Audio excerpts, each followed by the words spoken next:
Hello students, अब हम देखते हैं क्वेश्चन नंबर 1.3 एक्सरसाइज का क्वेश्चन नंबर 5 देखते हैं। क्वेश्चन नंबर 5 क्या कहता है?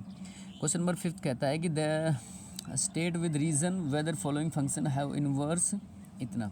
एफ फंक्शन है जिसमें डोमेन की वैल्यू ये दे रखी है, हमारे पास डोमेन की वैल्यू है ये, और कोडोमेन की एक वैल्यू दे रखी है, कोडोमेन की एक वैल्यू दे रखी है। अब देखिए ध्यान से, हमारे पास डोमेन की वैल्यू ये है, कोडोमेन की एक वैल्यू है। तो अब इसमें क्या करेंगे हम लोग, यहाँ से आगे थोड़ा सा, इसके बाद डोमेन ये है एफ एक्स। अब कहने का मतलब ये है कि अगर हम एक्स की वैल्यू यहाँ से लें, वाई की वैल्यू यहाँ से लें, जो फंक्शन है रियल डोमेन हमारे पास 1 2 3 4 है, और एक रेंज दे रखी है जो बनी है 10 है। तो कोडोमेन की वैल्यू अब देखिए 1 भी लें तो भी 10, 2 भी लें तो भी 10, 3 लें तो 10, 4 लें तो भी 10। यानी कि डोमेन की हम कोई भी वैल्यू लेते हैं तो कोडोमेन की हमारे पास एक ही वैल्यू है 10। तो सारी वैल्यू मिलकर 10 के साथ रिलेशन। इससे पहले हमने 1.2 एक्सरसाइज जो की थी उसमें क्या था कि फंक्शन मैनी वन कब होगा, जब डोमेन की बहुत सारी वैल्यू मिलकर किसी कोडोमेन की एक वैल्यू के साथ रिलेशन बनाएंगे तो वो फंक्शन क्या होगा, मैनी वन होगा। ये नॉट 1 1 है, नॉट ऑन 2 है। अब इन्वर्स हमसे पूछा है, इन्वर्स का कहते हैं कि इन्वर्स सिंपली आपको बता देते हैं, अगर हमारे पास फंक्शन 1 2 है, ध्यान से देखिए, ध्यान से सुनिएगा, अगर 1 2 है तो एफ इन्वर्स यानी कि फंक्शन का इन्वर्स क्या होगा, 2 1 होगा। फिर से फंक्शन अगर 1 2 है तो हम जब उसको चेंज, इसका मतलब है कि हम रिवर्स लिख देंगे अगर उस नंबर को, जैसे 1 2 है, पहले 2 एक्स के जगह पे था, स्थान पे है, 2 वाई के स्थान पे। अब यहाँ 2 को एक्स की जगह पे लिख दो, 1 को वाई के स्थान पे, तो इन्वर्स हो जाएगा। यानी कि बस केवल एफ एक्स 1 2 है तो एफ इनवर्स क्या हो जाएगा, 2 1 हो जाएगा। अब यहाँ देखिए क्वेश्चन में हमसे यही पूछा, एफ क्या है हमारे पास, फंक्शन क्या है, 1 10, 2 10, 3 10 और 4 10 है। अब इसका इन्वर्स क्या हो जाएगा, इन्वर्स ये हो जाएगा 10 1 10 2 10 3 10 4। लेकिन इसका इन्वर्स हम नहीं कह सकते क्योंकि ये नॉट फंक्शन है, फंक्शन है ही नहीं है। जिस फंक्शन में हमने पहले भी पढ़ा था कि अगर प्री इमेज या डोमेन की वैल्यू रिपीट हो गई तो वो रिलेशन फंक्शन नहीं है, रिलेशन ही रह जाएगा, फंक्शन है ही नहीं। तो इसका मतलब है कि ये फंक्शन नहीं है तो इन्वर्स भी नहीं निकाल सकते हम इसका, नॉट इन्वर्स है इसका। ठीक है, आपको रीज़न ये देना पड़ेगा कि this is a not function, proper function, और नो इन्वर्स इसका, तो इसका इन्वर्स ही हम नहीं निकाल सकते। तो अब यहाँ से सेकंड देख लेते हैं हम। सेकंड हमारे पास रिलेशन में दिया हुआ है डोमेन की वैल्यू 5 6 7 8, कोडोमेन की वैल्यू 1 2 3 4। इस तरह से डिफाइन करो तो ये देखिए हमने आपको बता रखा है, एक्स ये है, वाई ये है। जी एक्स फंक्शन क्या है हमारे पास, 5 4 6 3 7 4 और 8 2। अब इसका इन्वर्स, जी इन्वर्स क्या हो जाएगा, 4 5 3 6 4 7। देखिए ध्यान से, ये भी इन्वर्स नहीं हो सकता, इसका भी इन्वर्स नहीं है, फंक्शन मैनी वन है, no onto not inverse, not 1 1। क्योंकि 4 यहाँ भी है, यहाँ भी है, 2 बार रिपीट हो गया 4, जैसे ही रिपीट हो जाएगी डोमेन की वैल्यू तो वो फंक्शन ही नहीं रहता, उसका इन्वर्स भी नहीं बता सकते हम। थर्ड पार्ट देखिए, कह रहा है कि एच एक फंक्शन है जिसमें 2 3 4 5 7 9 11 13 है। तो एफ फंक्शन क्या हो गया, 2 7 3 9 4 11 5 13। इन्वर्स क्या हो गया, 7 2 9 3 11 4 और 13 5। तो इसमें देखिए ये एफ एच इज़ 1 1 भी है, ऑन 2 भी है, और इसका इन्वर्स भी निकाल सकते हैं। इसका इन्वर्स क्या है, ये है इसका इन्वर्स। क्यों, क्योंकि यहाँ डोमेन की वैल्यू रिपीट नहीं हुई है। ठीक है, कोडोमेन की वैल्यू रिपीट हो चलेगा, डोमेन की वैल्यू रिपीट नहीं होनी चाहिए, वो रिलेशन फंक्शन नहीं बनता, इसलिए ये रिलेशन फंक्शन भी है और इन्वर्स भी है इसका। तो इसका इन्वर्स क्या आ गया, ये एच इन्वर्स हो गया। क्वेश्चन नंबर ये हमारे पास 5th के पार्ट, क्वेश्चन नंबर 6 देखिए, so that the function F -1 1 close bracket है, तो इसका मतलब है कि आप एक्स की वैल्यू, डोमेन की वैल्यू -1 ले सकते हो, 1 ले सकते हो, इसके बीच की भी कोई वैल्यू ले सकते हो, क्लोज ब्रैकेट है। लेकिन कोडोमेन आपको रियल में से लेना है, कोडोमेन आपको रियल में से लेना है। गिवन फंक्शन हमारे पास है एक्स अपॉन में एक्स प्लस का 2, 1 1 भी है और 2 है, 1 1 है फंक्शन, तो find inverse of the function.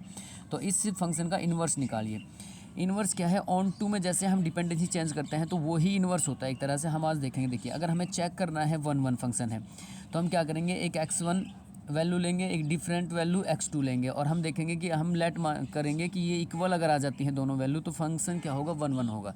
ये हम उस कंडीशन में चेक करते हैं। पहले हम ऐसे चेक कर लेते हैं। देखिए हमने आपको बताया कि -1 और 1 है एक्स की वैल्यू, हमने 1 और -1 लिखा है एक्स की जगह पे, यानी कि डोमेन जो है 1 और -1 है।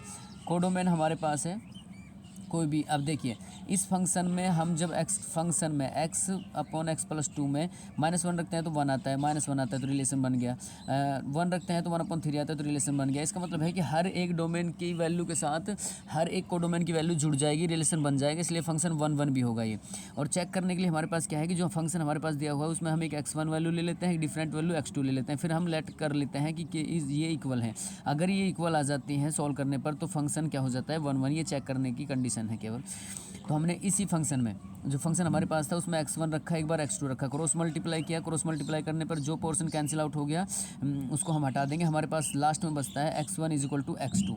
अब f इज़ 1 1 हो गया। चेक ऑन टू के लिए क्या है कि fx = y आ जाता है तो ऑन टू हो जाता है। यहाँ से x को यहीं रहने दो, f को इधर भेज देते हैं तो ये क्या हो जाएगा x = f इनवर्स y। ध्यान से फिर से fx = y होता है ऑन टू की कंडीशन में। अगर fx में वैल्यू रखें हम और y आ जाए तो ऑन टू कंडीशन प्रूव हो जाती है। अब यहाँ देखिए y, हमने fx की जगह पे y रखा, फंक्शन हमारे पास था x upon x plus two, cross multiply किया तो x प्लस टू वाई के स्थान पे आया, y into x plus two आ गया = x आ गया। तो x वाली वैल्यू को हम एक तरफ ले लेते हैं, देखिए यहाँ भी x था, ये x इधर ले आए हम 2 वाली, तो x हमने कॉमन लिया, y -1 बचा, इस 2y के इधर ले गए तो -2y बचा। अब यहाँ x = क्या आ गया -2y अपॉन y -1, तो इसको थोड़ा माइनस चेंज कर देंगे, 1 को आगे लिखेंगे, माइनस कॉमन लेंगे तो माइनस से माइनस कैंसिल आउट हो जाएगा, यहाँ बचेगा 2y 1 - y। अब ये x की वैल्यू आ चुकी है। अगर हम इस x की वैल्यू को देखिए ध्यान से यहाँ रख देते हैं यहाँ, तो ये क्या हो जाता है f इनवर्स y।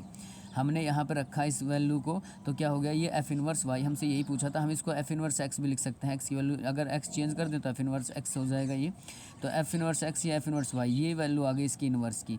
तो इसका मतलब है कि डिपेंडेंसी हमें चेंज करनी होती है इसमें, और कुछ नहीं करना। और ध्यान से फिर से हम एक बार अब बता देते हैं कि fx = अगर y है तो x = f इनवर्स y होगा, f इनवर्स y होगा। जैसे ही आप x की वैल्यू निकाल लेंगे डिपेंडेंसी चेंज करके, फटाक से उसको x की जगह पर रखेंगे तो ये f इनवर्स y हो जाएगा, यानी कि उस फंक्शन का इन्वर्स आ जाएगा। तो क्वेश्चन नंबर ये 6 था हमारे।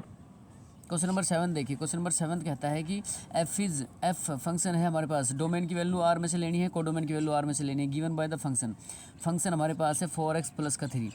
अब हमें 1 1 चेक करना है। चेक करने की कंडीशन क्या है कि fx में फंक्शन में हम एक बार x1 रखेंगे, एक बार x2 रखेंगे डिफरेंट वैल्यू, और फिर लेट करेंगे कि ये दोनों इक्वल है या नहीं, हम चेक करेंगे। तो हमने 4x1 + 3 रखा = 4x2 + 3, 3 both side cancel out हो गया, हमारे पास क्या बचा 4x1 बचा और 4x2 बचा, तो x1 = x2 है, इसलिए f इज़ ए 1 1 फंक्शन 1 1। और वैसे आपको चेक करना है तो हमारे पास देखिए क्या रियल की वैल्यू 1 2 3, हम 2 3 वैल्यू लेके आपको बता देते हैं। जैसे इसमें हमने 1 रखा, 1 रखने पर 7 आया तो 1 7 के साथ रिलेशन बना रहा है, 2 रखने पर 11 आया तो 11 के साथ रिलेशन बना रहा है, 3 रखने पर 15 आया तो 15। तो इसका मतलब है कि एक डोमेन की वैल्यू एक ही कोडोमेन की वैल्यू के साथ रिलेशन बना रही है। तो इसका मतलब क्या है कि सभी ऐसे डोमेन की हर एक वैल्यू हर एक कोडोमेन की वैल्यू के साथ रिलेशन बनाएगी, इसलिए फंक्शन 1 1 होगा। और हम चेक करने के लिए ये कंडीशन है कि हम x1 रखेंगे x2 रखेंगे और दोनों को इक्वल करके देखेंगे, अगर इक्वल आ जाता है तो क्या होगा 1 1 हो जाएगा क्वेश्चन। और यूनिक वैल्यू या यूनिक वैल्यू आती है, एक तरह से इक्वल आ जाए तो ये 1 1। fx के लिए ऑन टू के लिए कंडीशन क्या होती है कि fx = y आ जाएगा तो फंक्शन ऑन टू हो जाएगा। हम इसको थोड़ा इन्वर्स में लिख लेते हैं, fx = अगर आपने y लिखा तो x = यहाँ से f इनवर्स y आ जाएगा। ये देखिए इस तरह से हम इसको चेंज कर दें तो हमारे पास है कि fx की जगह y लिखा, y = तो हमने क्या किया 4x = 3 = y, 4x को यहीं रहने दिया, y - 3, x = y - 3/4 आ गया। तो ये x की वैल्यू आ चुकी है। अगर यहाँ हम रख देते हैं x की वैल्यू को y - 3/4 तो क्या आ जाएगा ये f इनवर्स y आ जाएगा। तो ये इसका इन्वर्स आ गया। अब इन्वर्स आ गया, हम इसको थोड़ी इस तरह से इन्वर्स आ गया और x रख दें अगर f इनवर्स x की जगह पे तो ये x - 3 = 4 आ जाएगा। अब ये भी लिख सकते हैं, लेकिन इसका इन्वर्स क्या है ये है। तो इन्वर्स हमसे यही पूछा था, क्वेश्चन नंबर 7 थे ये।